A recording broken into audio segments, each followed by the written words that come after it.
passers-by, perhaps by having a nice display of flowers, or a quirky neon sign, or even just a mascot sat out the front with a warm, friendly expression from your nightmares. I was stumbling around Tokyo the other day in search of some much-needed coffee when I came across a noodle restaurant with a questionable visual display out the front. Now I assume the owners had asked themselves that very question: what can we do to make our restaurant more visually appealing? How can we improve its appearance? And presumably the answer to that question had been, let's put a dozen human centipede figurines out the front of the restaurant. That's right, because nothing says enjoy your noodles quite like figurines reenacting an incredibly unpleasant scene out of a shitty horror movie. Quite literally a shitty horror movie. But I see things all the time in everyday life in Japan that confuse me, but no longer surprise me, because having lived here for 4 years now, I'm starting to find it difficult to know if something would be considered to be strange or odd if it was outside Japan. For example, just yesterday, I walked past an upmarket clothing boutique called Rope Picnic, which to me sounds like some sort of suicide pact you'd undertake with a friend, which starts with a pleasant countryside picnic of sandwiches and biscuits, before ending with a brutal hanging. It's one of those phrases that you look at and go, well, there's technically nothing wrong with Rope Picnic, it's not ungrammatical or misspelt, it just sounds a bit awkward, in the same way that Japan's most popular energy sports drink is called Pocari Sweat. Downing a bottle of fluid with the word sweat on the side probably wouldn't go down too well in most countries, but in Japan, it doesn't seem to be a problem. Then there's this box of chocolate stick biscuits I bought the other day called Sucky. It is called Pocky normally, but this is the romantic gift version of Pocky, sold around Valentine's Day. If you don't already know, Valentine's Day in Japan on February the 14th is a day when girls give guys presents, and then a month later, on March 14th, guys give gifts to girls, on a day known as White Day, a name which probably wouldn't go down too well in the West. But it says here beneath the word Sucky in big gold letters, Anata ga suki desu, which means I like you. And there can be no doubt there's no faster way to a guy's affections than by giving them some Sucky.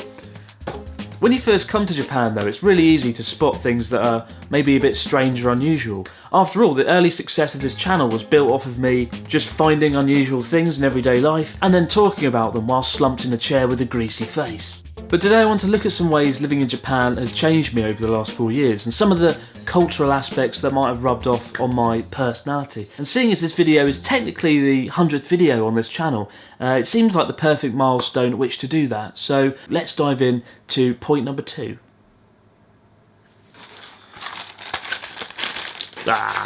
Ate them all, typically. Now I won't be able to take them on the Rope Picnic.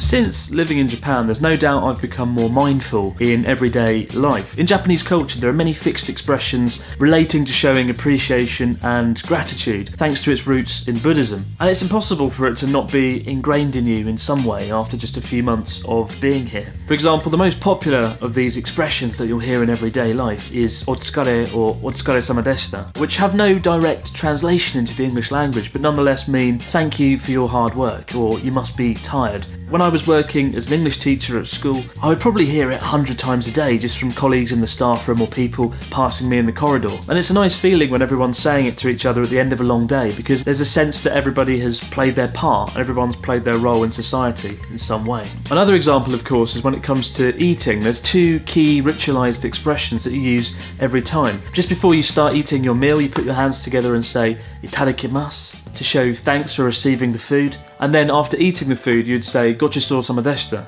which means it was a feast. And nice, short, simple expressions like these help you to appreciate the sacrifices that have been made to get the food onto the plate in front of you. And it really does make you a lot more mindful over a period of months and years. Compare this to the UK, where by the time most people in Japan have put their hands together and said "itadakimasu," the plate of food in the UK has already long gone. And instead of hearing a phrase like "gochisousama deshita," in the UK you're more likely to hear "Oi, where's your TV remote? I want to watch Top Gear."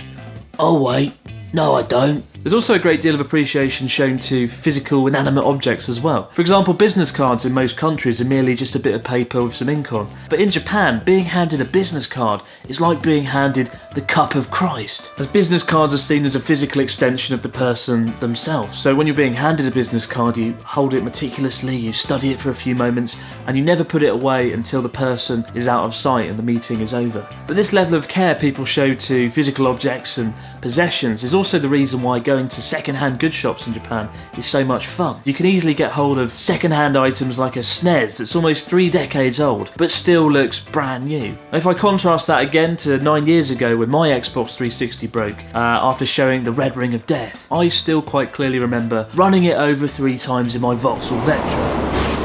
Such was my frustration.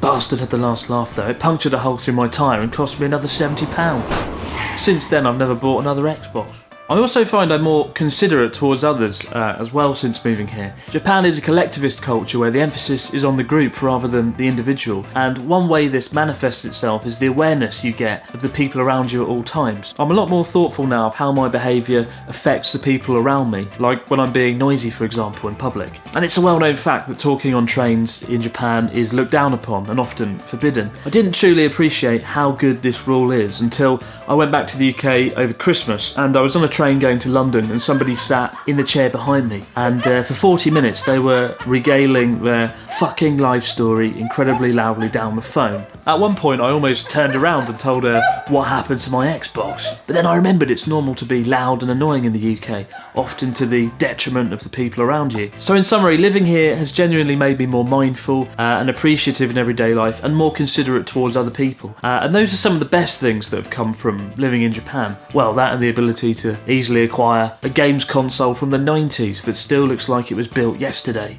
That is just really cool, you know. But God forbid if it should break.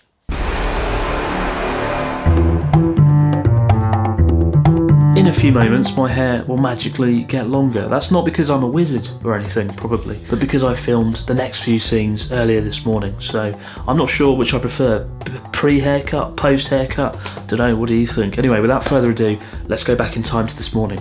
People often ask if living in Japan has affected the way I communicate or my language, the way I speak, and it definitely has changed because I've been dealing with students and colleagues and locals all day, every day, who weren't that great at English. I had to change my accent and stop using lots of colloquial British expressions, but it has really affected the way I use idioms. For example, if I say to someone, "Oh, I'll eat that squid," "When pigs fly," or "The ball is in your court, Takeshi," then the odds are the listener won't know what the hell I'm talking about. And that's particularly the case for sarcasm. If a colleague said to me, "Oh, Chris-san, do you want to take part in the annual North Japan Marathon?" and I said, "Oh, you know what, Mr. Saito, I'd rather slam my fingers in the door," then my sanity would be brought into question. He'd wonder what the hell I'm talking about. Do I really want to slam my fingers in the door? Am I mental? Is it a British custom? So many difficult questions would be raised that it's just easier for me to go, "Oh no, I'm not going to do the marathon." British humour in particular, which relies heavily on irony or subtlety, is going to cause a great deal of uncertainty, and your remarks will probably come off potentially as offensive, so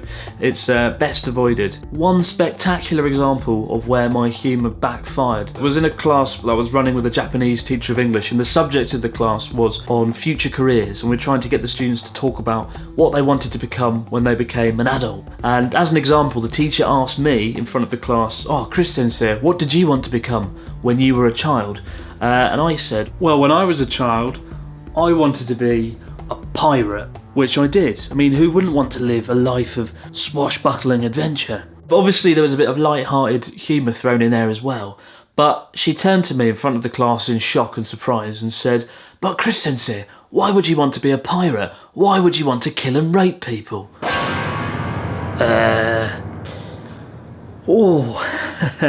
Because... And I just stand there awkwardly in front of 35 16-year-olds and justify why I wanted to be a pirate.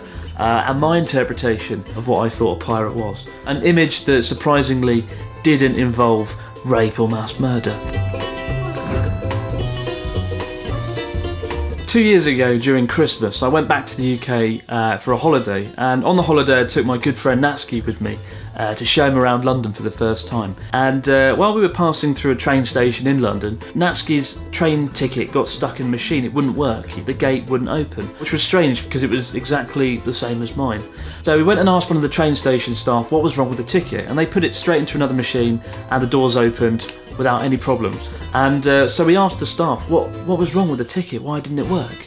And the guy looked at me, shrugged his shoulders and just said, well, it's England, isn't it, mate? And I thought, yeah, that's fair enough, that's a legitimate excuse. And Natsuki was incredibly confused because that's something that doesn't really happen in Japan. It wouldn't cut it as an excuse. In the UK, things just don't work sometimes, so we can let it go. When you use a vending machine in Japan, you're doing it to buy a snack or a drink, whereas in the UK, using a vending machine is like going fucking gambling. You never quite know if you're gonna win or not.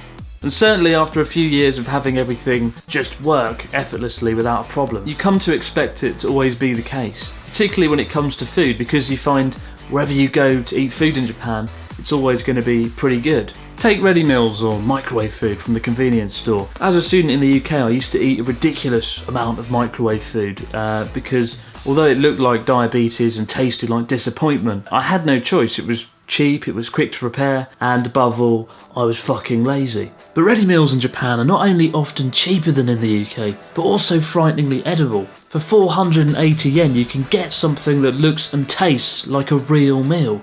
I mean, it's even nicely presented. What is this microwave witchcraft?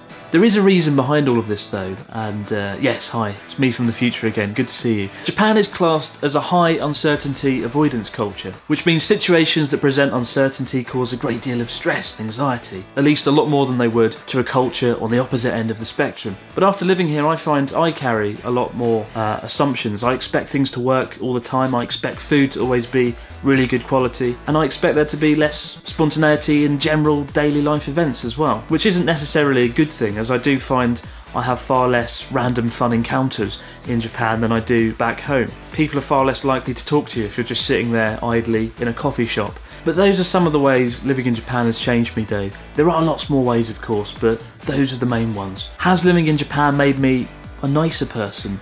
No, probably not. Has living in Japan made me a better person?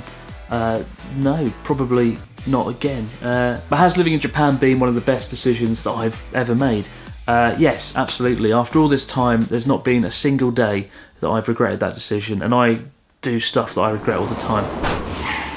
In the same way, I've never regretted doing YouTube. Given that we're 100 videos in, I would just like to take the time to say thank you to all of you who have followed this channel over the years, though I really don't say thank you enough. Whether you're someone who tunes into every video or leaves a nice comment or likes the video, or whether you're one of the awesome people who supports this channel through Patreon and keeps it alive and keeps it going, I'm very grateful to all of you, I really am. Just sometimes it's difficult to get that across given the personality I choose to present these videos. I can't believe there's 100 videos, and it's strange to think you could pretty much chart my entire existence in Japan over that 4-year period by watching them. That said, we've still barely scratched the surface. We've still got so much to see, do and learn. But for now guys, a huge thanks for watching the video as always. I'm off now to celebrate my new haircut by watching Muppets Treasure Island and enjoying some sake. Seriously though, sake? Who thinks this shit up? Oh my god.